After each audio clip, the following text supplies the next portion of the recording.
So things that I learned from my home birth part 2.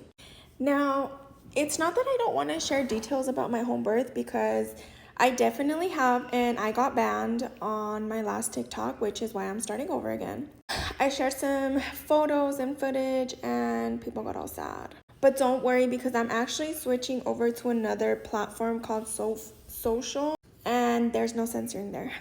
But anyways, so something that I learned about, the actual act of giving birth is the fact that you go past this idea that you can't do things, that like this fear factor, because like one thing that we don't talk about is how much we've been conditioned to believe we can't do things or that we shouldn't do things. And so this all, like, your traumas literally play out during birth. And this is something that the midwife that I collaborate with and who also attended my home birth has shared with me so many times, is that people's traumas come out during the time of birth. So if there's unresolved issues, the shit's gonna pop off when you're giving birth. And so one of the things that I faced during my birth was limitations.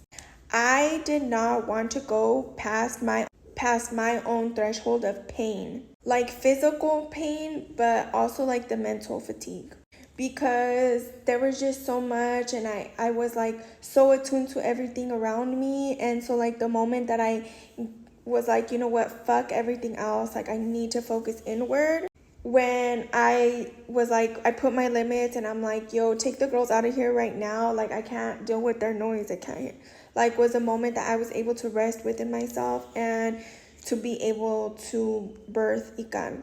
And that is something that I will forever be grateful for, to have this experience like in my being, and to have lived this in human form, because I know that there are women who are still mourning the fact that they did not have the birth that they wanted to have or that they envisioned to have. And so, that's a very huge burden to carry mentally. I think part of it is like forgiving yourself and forgiving the situation and kind of working past that. But another thing to really contemplate for any woman that is out there trying to have a home birth or is thinking about having a home birth, please do shadow work before you face this, because it's not an aesthetic thing. Like, having a home birth, natural home birth, is not for the aesthetic.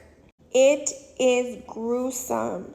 Okay, it is not for the weak, mentally, spiritually, physically, in any type of way. It's not for the fucking weak. And so, if your spirit is weak, bro, like, you're probably gonna end up in the hospital. Like, no shame and no offense to anybody.